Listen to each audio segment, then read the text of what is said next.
Lewis and I spent a lot of time playing games together, but he was surprisingly bad at them. He died a lot.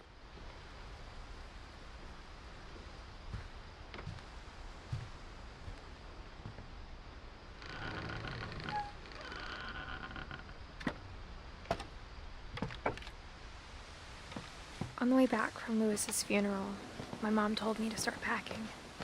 She waited until the day before we left to tell Edie. I'm not sure if she wanted to make it easier or harder.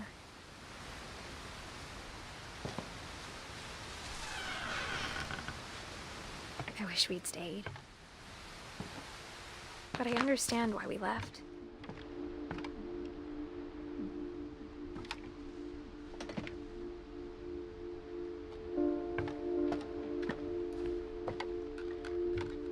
My mom ended up leaving everything behind.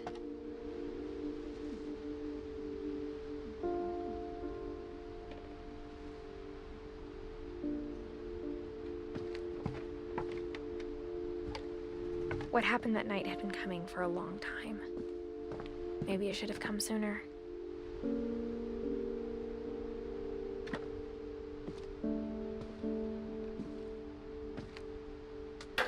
But it had to end one way or another. All that's left now is to tell you about that last night.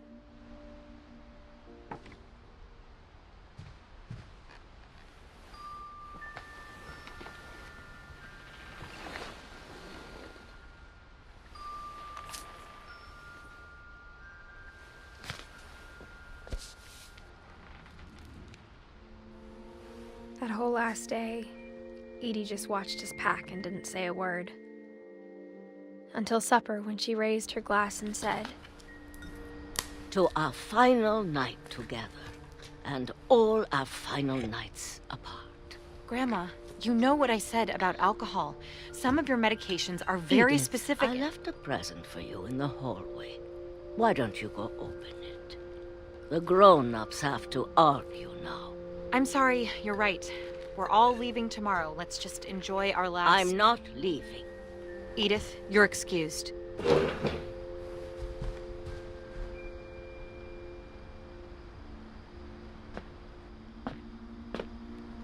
The power had been shut off that morning, but Edie always had plenty of candles. When my mom sealed the library, I don't think she knew about the other entrance. Or that Edie had a key to it.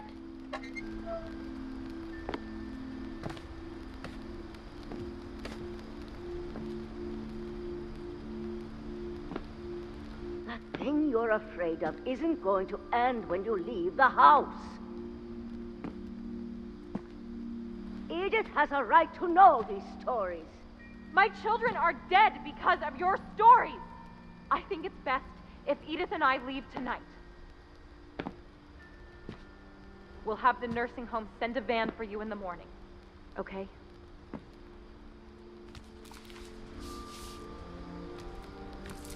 Dear Edith, there's so many stories I wish I could tell you, but there's only time for one. This is about what happened on the night you were born. That night, the tide went way, way out. It was the first and last time I ever saw the old house aground. There'd been an earthquake out in the middle of the ocean. They called it the lowest tide in 1,000 years. God, it smelled awful. You know, I've seen that house every day of my life.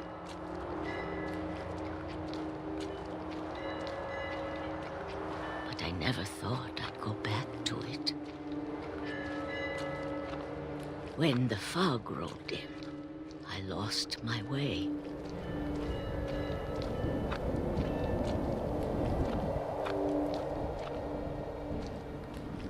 I got turned around.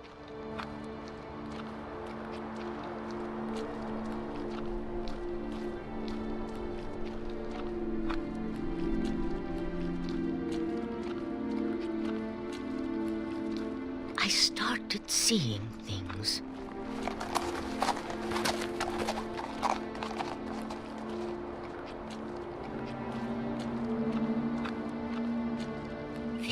forgotten had ever existed.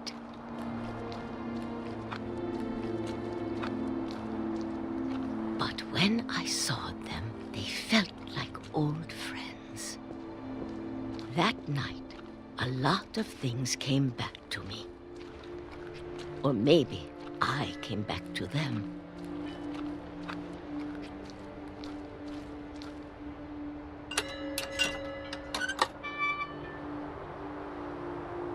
Things I can't explain, but that I need you to try and... Edith, what are you doing in here?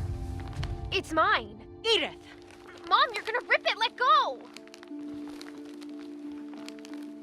I kicked and screamed, but Mom dragged me to the car. I never saw Great-Grandma Edie again. The next morning, the van came to pick her up, but she was already gone. After that, we moved around a lot.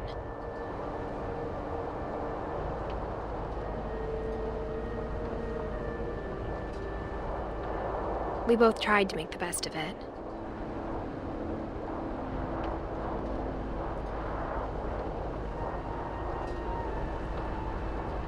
A few years went by.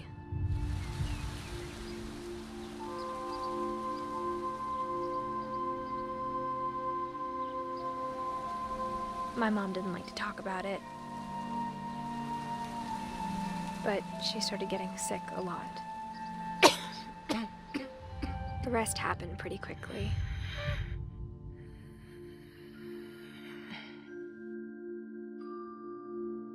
She got better for a while, and then she didn't. And then I was alone.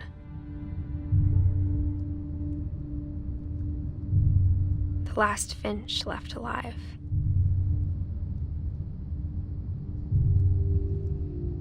Until I found out about you. I'm still not sure what to tell you about all this. If we lived forever, maybe we'd have time to understand things. But as it is, I think the best we can do is try to open our eyes. And appreciate how strange and brief all of this is. This journal was supposed to be for you. But now I hope you'll never see it. I just want to meet you and tell you all these stories myself. But I guess if you're reading this now, things didn't work out that way.